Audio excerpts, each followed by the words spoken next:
Hello, I am David Bulow, Director of Educational Programs at Performative, the online community for corporate finance, accounting, treasury, and related professionals. I'd like to welcome to everyone today's webinar, CFO Succession, the right way to grow your company's next CFO.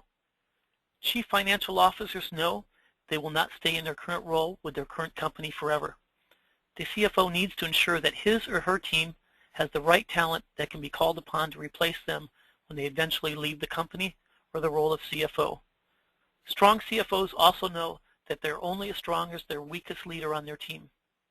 This session will discuss the right way for the CFO to attract, retain, and develop financial leadership talent for their team, while ensuring that they are setting the stage and preparing for their own eventual succession. I want to welcome everyone to the event. For those who are coming back, thank you. And those who are new, welcome. Performative is the fastest growing online resource for senior level corporate finance, treasury, and accounting professionals. We provide a uniquely valuable online peer network which provides direct subject matter expert advice. We also recently launched our B2B marketplace, which is like Yelp, but for corporate fin products and services you may be using or looking to use. It is all completely noise-free and without advertisement. Check it out at www.performative.com. The link to this presentation and a recording of this event will be sent out to all attendees within 24 hours. If you would like the current presentation to follow along, it is already posted on performative.com/resources for you to download. In order to qualify for CPE, you must also answer all 3 polling questions, and you will need to have pre-registered for CPE. If you have any questions around CPE, please contact Chris Bauer at cbauer@performative.com. We encourage you to ask questions by using the question box in the GoToWebinar panel. We will do our best to have them answered in the Q&A session. If we do not get to your questions, we will forward them to the speaker so it can follow up with you directly. You will be asked to take a short, less than 1-minute survey at the end of the presentation. Please give us your feedback so we can bring you the best possible content and continually improve. After today's presentation, you'll gain a better understanding of why your success depends on having the best possible leadership talent, how to identify which areas to develop for future success, and key components necessary to attract, retain, and develop your company's next CFO. Okay, let's get started by introducing today's speaker, Samuel Dergel. Samuel is Director of Executive Search with Stanton Chase International and specializes in CFO and financial executive search. He is known as the CFO expert and is an active blogger and social media leader on the topic of Chief Financial Officer. He is an active CPA, chartered accountant, as well as certified personal consultant, and is a graduate of McGill University in Montreal, Canada. Samuel is currently writing a book for CFOs to be published by John Wiley & Sons. Targeted for release in 2014, the book is titled Guide to CFO Success, Leadership Strategies for Corporate Financial Professionals. I will now turn it over to Samuel. Thank you.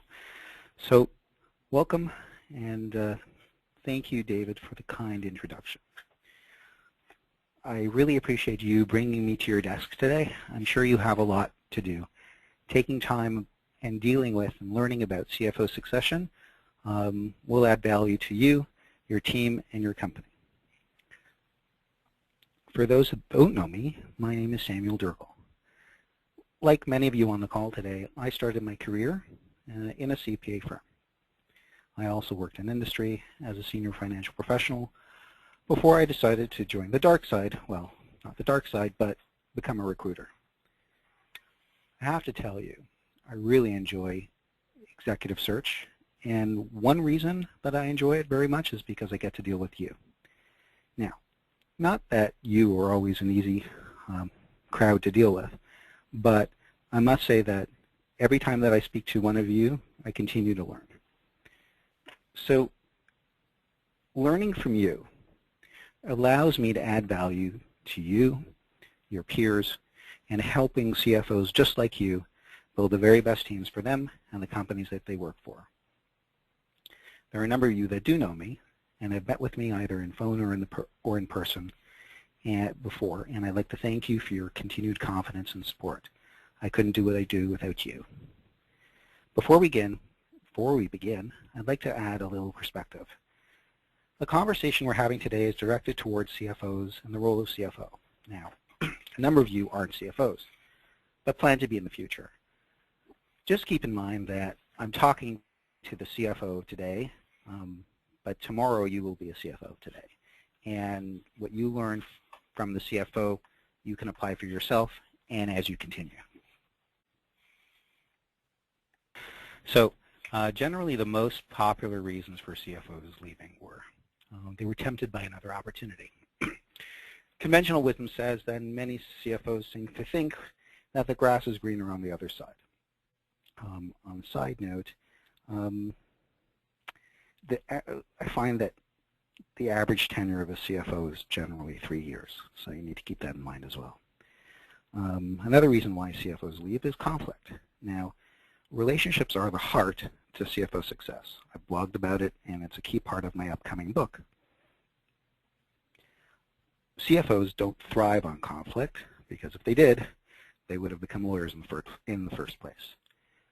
Conflict is a big issue for CFOs and causes them to leave. Company restructuring, it wouldn't surprise me that during the recession, it would surprise you that during the recession, high cash cost CFOs were replaced by lower cash cost super controllers who were given a new title. Does this still happen today? It does, but I think it does less. You know, you can tell me if you're seeing that. Downsizing. I've spoken with a number of CFOs, and they're usually the ones charged with shutting out the lights as a company closes down, and they're the last ones to leave. Unfortunately, this happened too often in the past, and could be one of the reasons why they left their previous employer. But you'll see a graph showing a representation of the popular responses. If this is a topic that interests you a little bit more, you can follow the link to my blog on the topic, because I put in some of the personal comments that the people that responded put in, and I found them very interesting and revealing. So we talked about reasons CFOs leave. Now let's talk about how the next CFO moves into your job after you leave. When CFOs leave, they're either replaced from an internal source or an external source. External sources for the company's next CFO can include using executive search. You should know that when using executive search, you don't have to just exclude internal candidates. As a matter of fact, many companies using retained executive search want to hire the best person for this very special role. The best person could very well be within the walls of the company, and by having somebody on the outside leading that search, it could allow the CEO and the board to hire the best next CFO for the company. Also, it could include using internal resources and referrals to look for their next CFO, doing an internal search. Many companies use this approach for hiring their next CFO, which for the company, realizing that the CFO is second in command. There are reasons that it makes sense to do the search internally, but the challenge is, and continues to be, when hiring a CFO, has the company hired the best CFO for their needs, or is the CFO just good enough? Are you just good enough, or are you the best? Internal sources for the company next CFO can include hiring from within. This works better when there's good bench strength available. This works better for the next CFO, or potential choices for the next CFO when it's planned in advance. Unfortunately, in many cases, this is the default decision and position when it's not planned properly, and that may not be good for the company. You may be aware that I have a blog called CFO Moves. This blog, which is published every Monday morning, is the most comprehensive report on CFO movement across the country. Over 600 of your peers sign up to receive this report, every Monday morning. This report is prepared to make sure that I know what's going on in the CFO market and who is moving where. While it doesn't have every CFO move, I can certainly say that it does have almost every publicly announced CFO move in the past week. Now, we're going to take a look at some high-profile and current examples of CFO transitions and successions that I've been following in CFO moves. Each one of these has been handled differently. I really think you'll find these to be a good example of what is possible when it comes to CFO succession. In the end, all CFO successions are different, including yours. So, moving on, let's start with this one. Microsoft. Last month, the CFO of Microsoft, Peter Klein, announced his resignation. The company announced that they will be naming their next CFO from the current finance leadership. 2 weeks ago, Microsoft announced that Amy Hood, who was a finance leader in Microsoft, became their new CFO. During those weeks, between the announcement of the resignation and the hiring of the next CFO, Amy Hood, the financial press was awash with speculation as to who the next financial leader will be.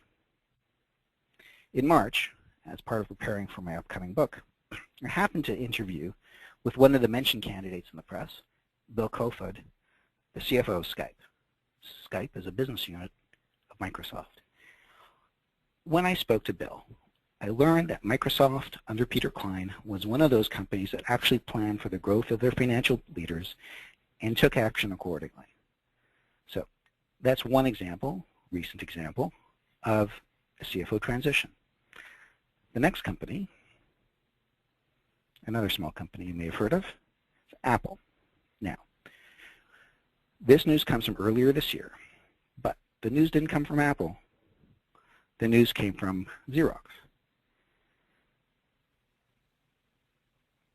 Xerox announced that its CFO, Luca Mestri, left to become the controller at Apple. Now, kind of strange to leave a CFO role of a prominent company and become controller of another prominent company. I actually blogged about it and talked about it, and there was a bit of interest out there in this case. But the unanswered question is, did Apple hire their next CFO in advance? Interesting thought. While we don't know for sure, this certainly sounds like a plan for CFO succession. Next company, New York Life.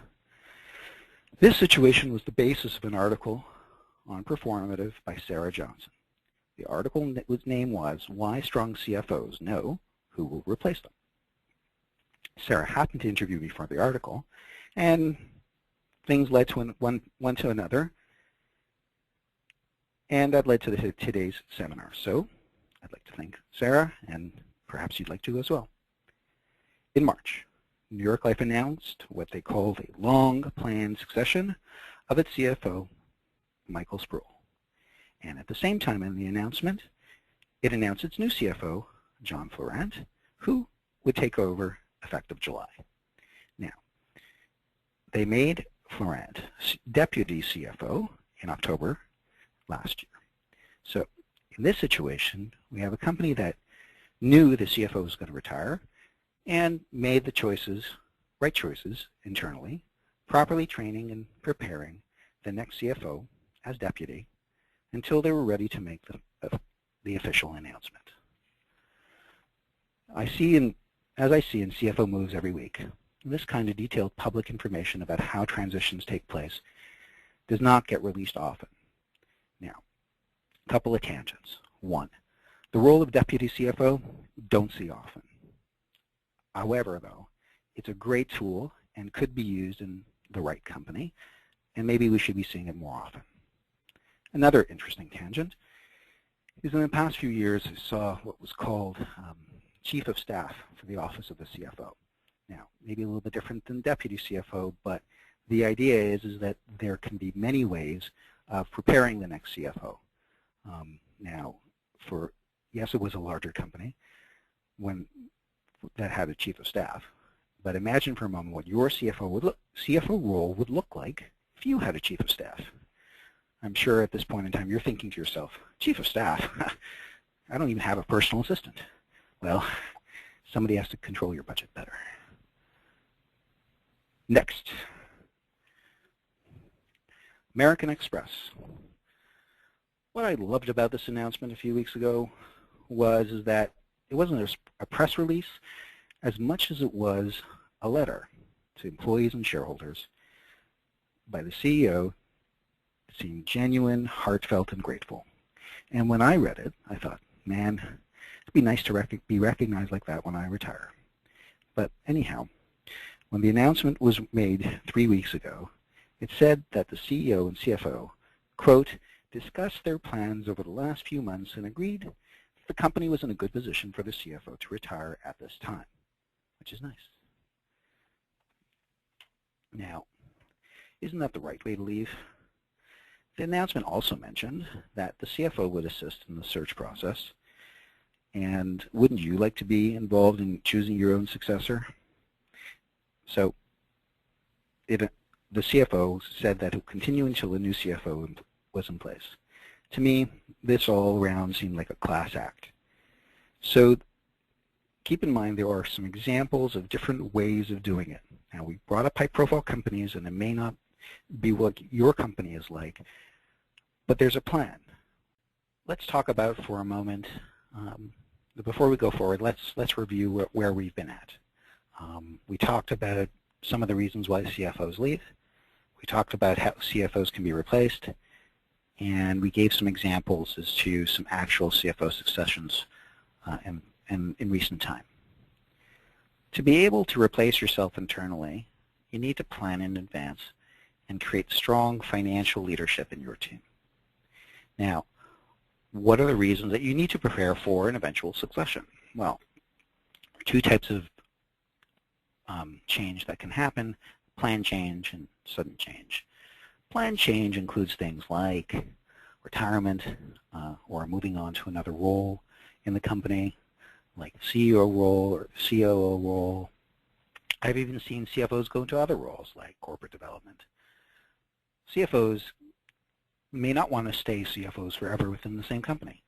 It's about keeping fresh, and you don't want to get bored, do you?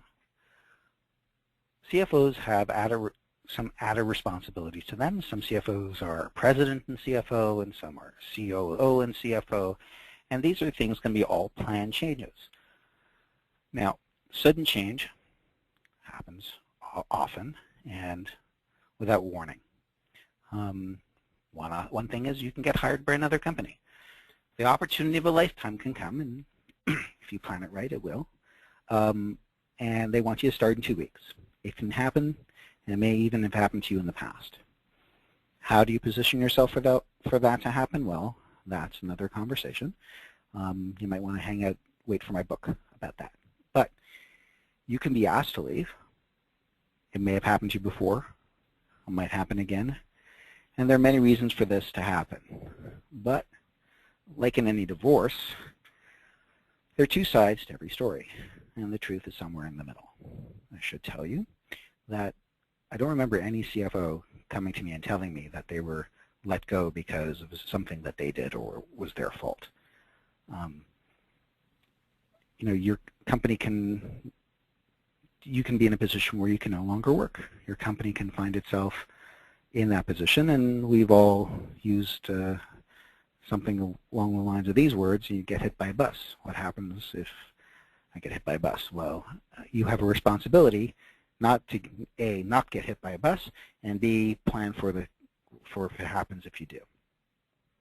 Other situations that can happen suddenly include your CEO getting hit by a bus, which you shouldn't hope for.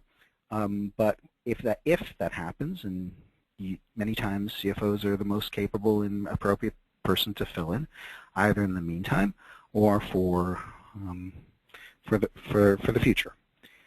This could be a good opportunity for you in your career, except for one thing: who's going to do your job?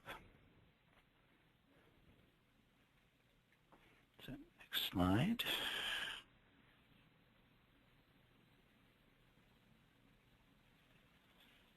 I don't see next slide. There we go. Thank you. So if you're no longer at the company, why do you care who replaces you anyway? Well, I speak with a lot of CFOs, and I have to tell you, unlike what some people might say about CFOs, I know you people to be very caring and responsible. You're responsible to your company, your shareholders, employees of the company, and others whose livelihood depends on the financial security and ongoing success of your company. I know that CFOs, and you specifically, take this responsibility personally and very seriously.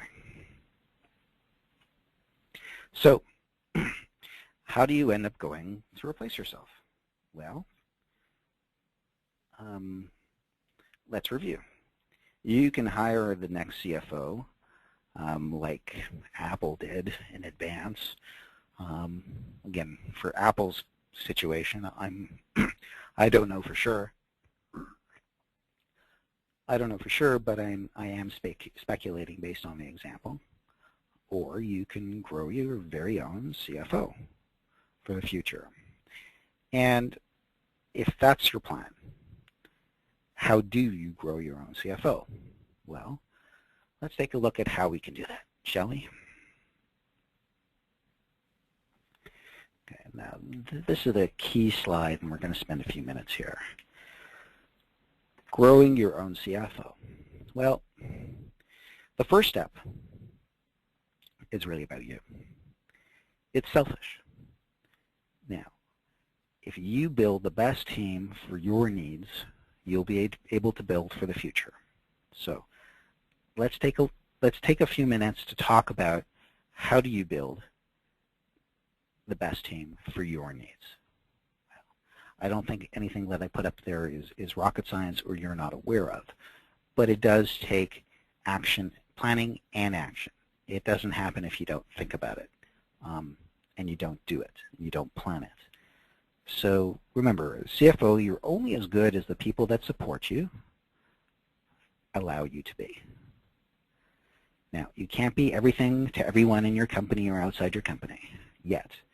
You still need to be able to deliver across your company and outside your company as if you were everything to everyone. The only way that you can do this is you have the very best team possible. Sure, we all have budget constraints, and so we should. We're the people that set budgets. But in the end, when we're asking all business units and all functions to keep within an appropriate budget, we need to keep in an appropriate budget too. Now, that doesn't mean that we can't or shouldn't make the best efforts to build the best finance team possible. So to do that, you need to identify your needs to support yourself. What do you need to deliver and keep and nurture your relationships within the company? What needs do you have? And on the flip side, what is your staff and your technology and your location and all those things, what's the best solution that can give you what you need to be able to deliver on what your relationships need from you? Okay? So really you have to identify what you're going to be doing. You have to write it down. You have to really be aware of it. So once you're aware of it and once you've taken that step, you need to identify the strengths of your team. What are they? What can your team do? What are the technical skills that they have? And what are the soft skills that they have? You know, a key thing in developing future CFOs is technical, very important. But in the end, nobody's going to call their CFO because they need an Excel sheet done. Okay? CFO should be beyond that. Now, it doesn't mean that CFO can't do it. Absolutely can do it. Can do it in their sleep. It's not about that. It's about being able to manage the soft stuff and not just the technical. So to be able to create CFOs, you need to be able to build their technical that they'll need to be CFO for sure, but also their soft skills and their leadership skills. Do you know what their strengths are? Do you know, or are you guessing? There are tools, there's ways to be able to know what people are good at, and make sure that they are. So once you know what your needs are, and you know what your strengths of the strengths of your team is, you have gaps. You fill in those gaps. You fill in those gaps by building the best current team by training and hiring. Now, hiring, under the topic of hiring, includes what I'd like to politically correct call strategic unhiring, otherwise known as firing. You need to have the best people on your team. And just because people have been there for a long time does not make it the only reason why they should be there. You need a team that can give you what you need today and for the future. So that's really, those are the things you need to keep in mind when you're building the best team for your needs. Now, do you have the best team for your needs? Only you can answer that, but you should. Keep that in mind.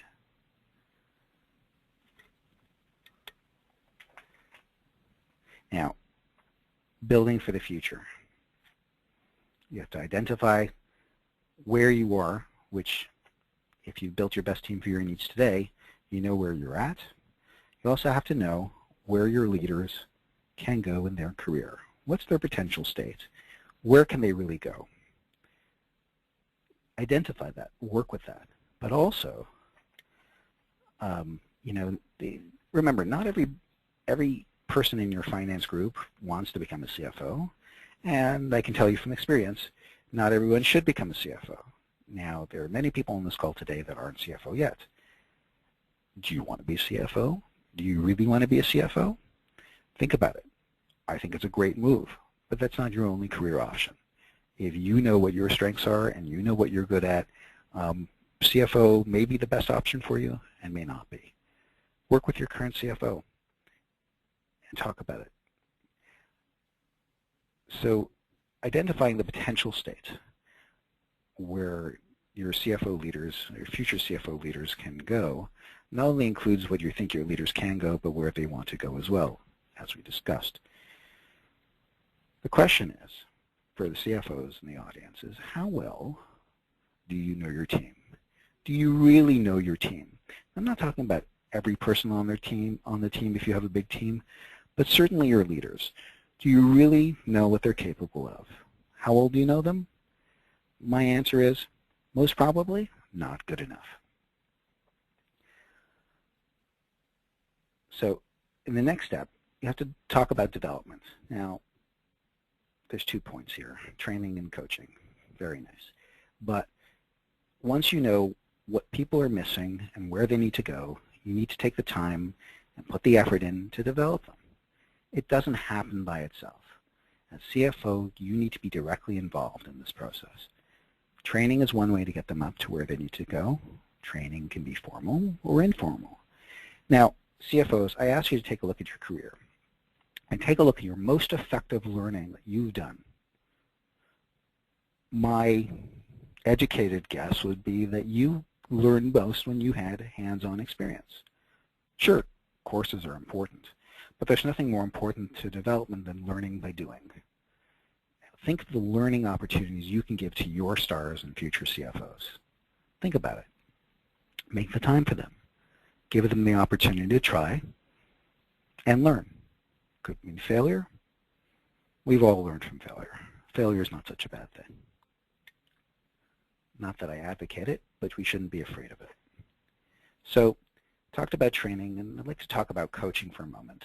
Yes, I do coaching, so perhaps I'm biased. But when I see a CFO who's been coached, when I'm hiring for a client, and I'm comparing it to someone who hasn't been, when all other things are equal, because it's not always the case, generally the CFO that's been coached is a better CFO than the one that hasn't been.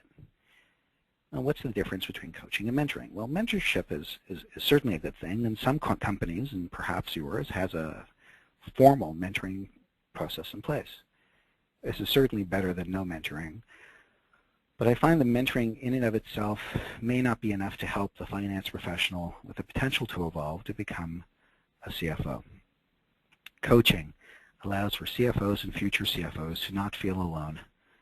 It allows for, it forces CFOs and future CFOs to be accountable to themselves and their careers. And it also provides CFOs and future CFOs with a structure and homework and a plan to make things happen. So, this slide identifies the areas that you need to take advantage of to grow your own CFO. So, I hope you have questions because we're about to go to the next slide. So, we've talked about this, way to grow your CFO, but is there a wrong way to deal with CFO succession? So there is a wrong way. There absolutely is a wrong way to deal with CFO succession. Now, if there's one thing you walk away with from this session, it should be the following. You should walk away with knowing that you can't ignore the issue. You can't do nothing about CFO succession. Using excuses, like being busy, is not acceptable. Now, we're all busy, and you're working very hard. But as a CFO, you have a responsibility to a lot of people. And that responsibility continues when you're no longer with the company. You need to plan for that day. You're doing yourself a disservice if you don't. Keep in mind, as we saw on the last slide, taking control of the issue, you can build a better finance team, which will make your job easier and, in fact, make you look better in the process. Now that is a win-win. We talked a lot about growing your own CFO, but is growing a CFO for everybody? Let's try next slide.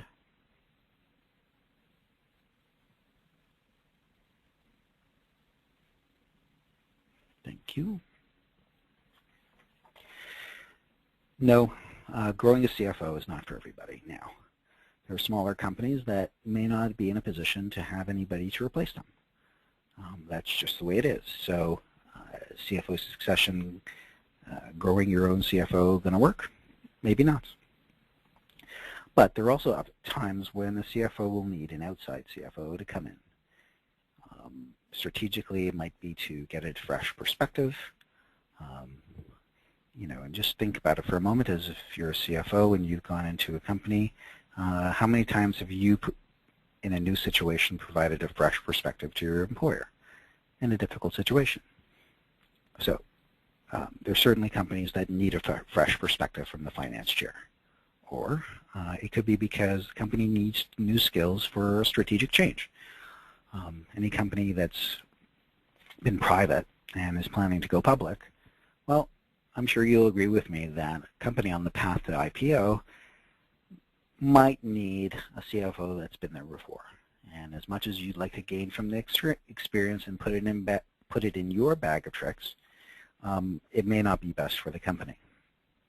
So, in conclusion, is building your own CFO or a group of leaders that can become CFO is a very good investment that not only will benefit you and your company in the future, but will benefit you today.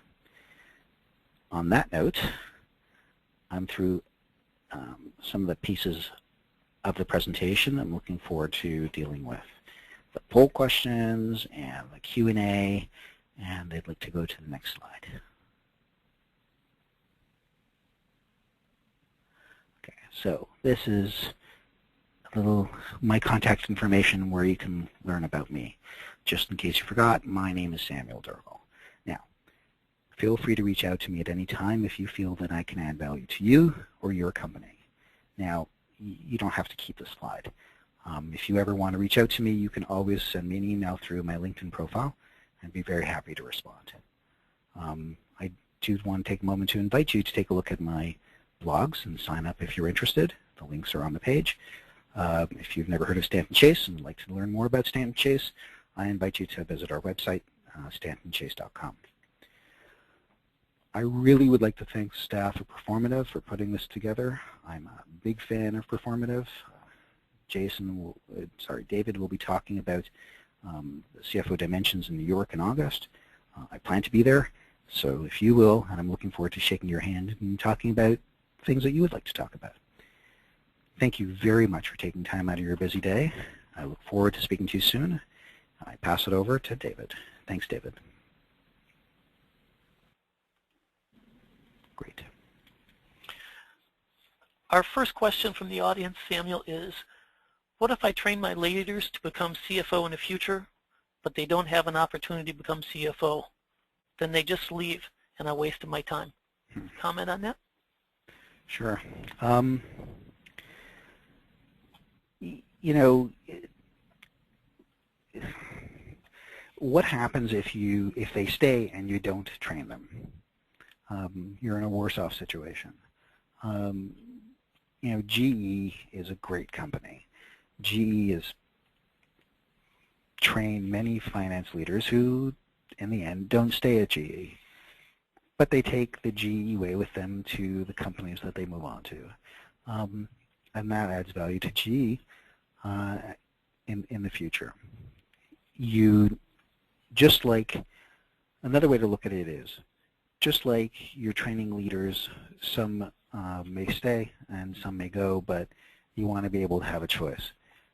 Last thing you want to be in a position is people leave because you're not providing them with development opportunities, and that's even more expensive. So while you may not be able to keep them busy and active, you can certainly find yourself in a position where they'll leave if you don't. Certainly worth the investment, at least from my perspective.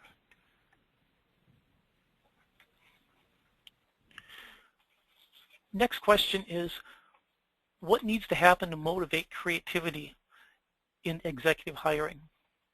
Too often, I am coming to this as an investor and folks who represent the same old, same old.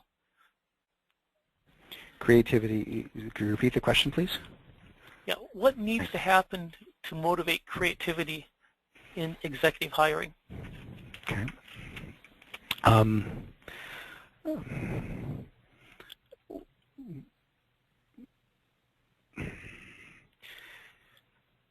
What needs to happen to motivate creativity? I mean, you have to,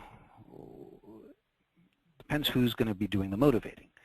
The board is really, from a leadership perspective, the one that has to go to the executives, from my opinion, and say, we need the best. And when we say we need the best, we don't need just good enough. And what does that mean? It gets back to my conversation about the reasons to use executive search. Look, motivate creativity, it has to be asked for by the board or the CEO. Then you'll get it. Another question we have is, what is the best breeding ground to find finance leaders? And okay, is that the whole question? And finance expertise with hands-on experience. The best sources to find them are, there are many sources to find executive, leaders, and we can talk about recruiting as a whole topic.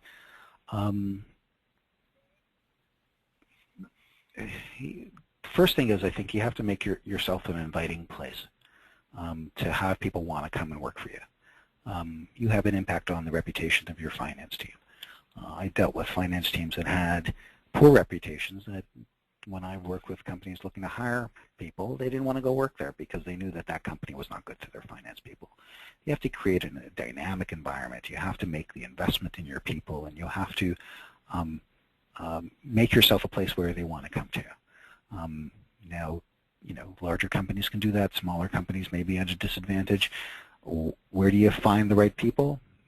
If you're not using search, you have to do your own search, and you have to find them, and you have to look and speak to people and talk to people and network. If you're a finance leader and you spend all the time in your office, you're not networking, and you're not going to find the right people. Think outside the box, and you'll be able to get there.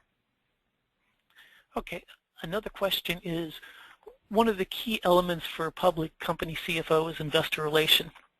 However, it's difficult for controllers to obtain this. Any thoughts?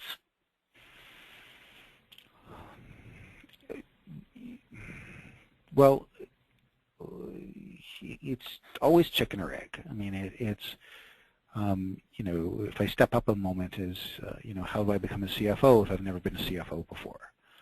And that's a question that I get asked often. Going back to Glengarry Glen Ross, I mean, act as if. You have to play the part. You have to be involved. If you want to get involved in the investor relations side of finance and you're stuck in compliance, find a ways to be part of that conversation. You know, as the compliance side of finance, you have a lot to do with the MD&A. Be involved with the MD&A. The management discussion analysis is a great place to start working on your investor relations chops. There could be opportunities in your company, but you have to express your desire for it. You might be surprised. You might actually find it. Okay. Another question. I'm on the path to CFO, but not internally. What are the key skills I should be looking to acquire? I'd say that if you're in the path to CFO, you have to know the path to what kind of CFO. Are you looking to be a privately held CFO? Are you looking to be a private equity type CFO? Are you looking to be a small public company CFO? Are you looking to be, you know, what kind of CFO are you looking for?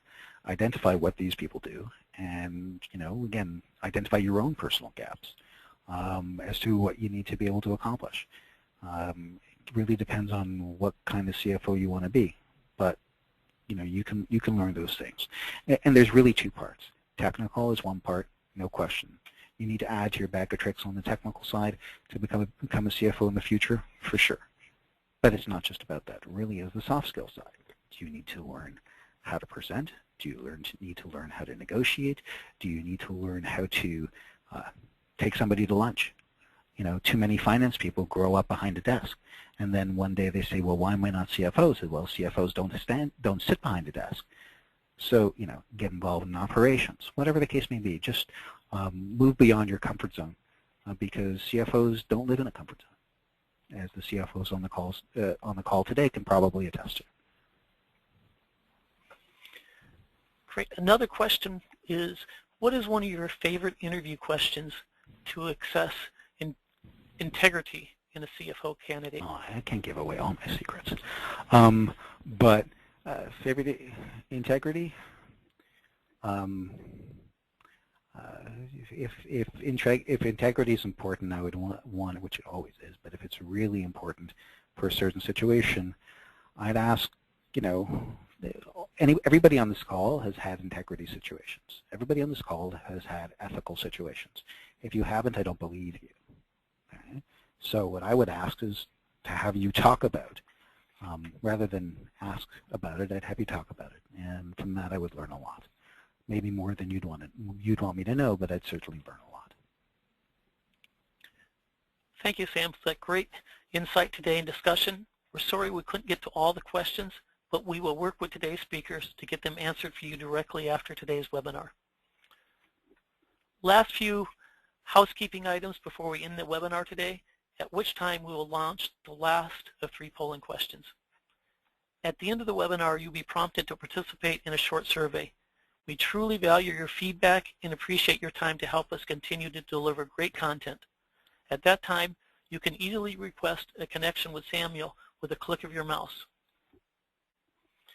Please join us on performative.com to continue this great discussion. And if you have any questions regarding CPE, please contact Chris Bauer at performative.com. Just a quick reminder that we will be holding our CFO Dimensions Conference August 21st and 22nd in New York. Leave it open for just a few more seconds. I want to thank you, Samuel, for your time, your great insights, and also thank you, the audience. We hope to see you again soon on another Performative event or online at www.performative.com. Have a great rest of your day. This will conclude the webinar.